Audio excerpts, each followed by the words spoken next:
Trebuchets are officially the coolest thing in medieval history. After all, who wouldn't enjoy lobbing something the size of a piano at, well, anything?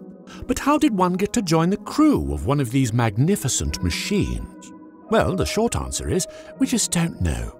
Unfortunately, most medieval sources are too busy praising the infinite bravery of kings and generals to describe how the actual armies functioned. But on a rare occasion, we do find a brief mention of some master engineer or craftsman, but even then, it's not like we get a rundown of their life story or qualifications. Okay then, lad, do you have a university degree in trebuchet making? Or did you just learn watching YouTube videos? So, in short, the best we can do is to make an educated guess. Now, the trebuchet's first recorded use was in China during the 4th century BC. It took about 1,000 years for it to get to Europe. They just didn't have the logistics back in those days.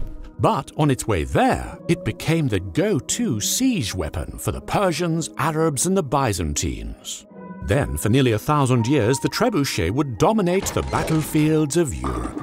Now, while the design of trebuchets would vary wildly over the centuries, they generally fell into one of two categories.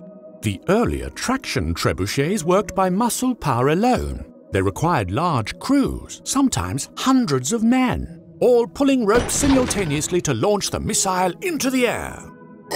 Houston, we have liftoff, over. The much more famous counterweight trebuchet came quite a bit later, during the 12th century, and it used gravity and weights instead. It had greater power and needed a smaller crew, so it became a must-have in the arsenal of any self-respecting monarch. I'll have the trebuchet 1000, thank you. But this begs the question, how would one go about joining a trebuchet crew? Well, operating a trebuchet was really two separate jobs. You had the unskilled labor for the heavy lifting, lift the weight harder, and the skilled craftsman for pretty much everything else. The unskilled labor was mostly drawn from the army, but it was also possible to volunteer. And to be fair, trebuchet labor wasn't that bad of a deal. It was certainly an improvement to digging latrines or trying to scale a stone wall whilst having boiling oil poured all over you. Of course, becoming one of the craftsmen who designed, built, maintained, aimed and fired the trebuchet was quite a bit more difficult. It took a lot more time, about a lifetime's worth more actually. You see, in order to learn and practice any reasonably useful craft during the Middle Ages, you had to join that craft's guild, and to do that, you usually had to start young. It was like finding the right school. Well-off parents would persuade master craftsmen to take on their talented children as apprentices. These apprentices were essentially adopted by the master, living as his children while he taught them the skills of the trade.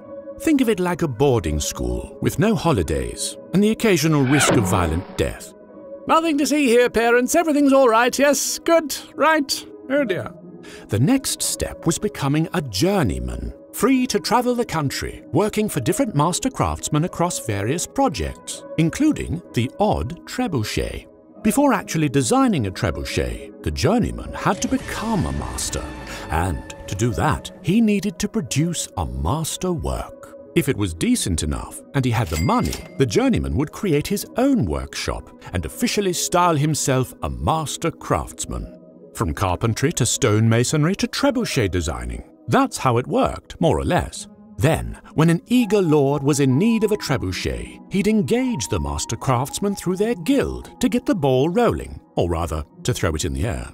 So, in short, it could take you 10 to 20 years to get on a trebuchet team, assuming you had been apprenticed to one of the right trades in the first place. As you can imagine, the few master craftsmen who knew how to get the job done were very sought after. They effectively worked as highly skilled mercenaries, travelling across Europe selling their skills to the highest bidder. Hello Gov, Trebuchet Trevor, how's it going? And if they ever found themselves on the losing side of a war, they could always offer their services to the other side, maybe? Ah yes, it truly was a great gig. I mean, while it lasted, which it did until the early 1500s, when gunpowder firmly established itself on the battlefield violently. And that, my friends, is how you too could become a trebuchet operator if you somehow found yourself in medieval Europe. So, my dear Trebuchet admirers, thank you for watching. Please lob a few likes my way, see what I did there, and perhaps even consider supporting me on Patreon. We finally have a budget for music, and maybe we'll have enough for a trebuchet one day too. Who knows, Hobbit? In any case, we'll talk again soon, in another 2 weeks, for the next exciting episode of Side Quest. Oh, my elbow just clicked.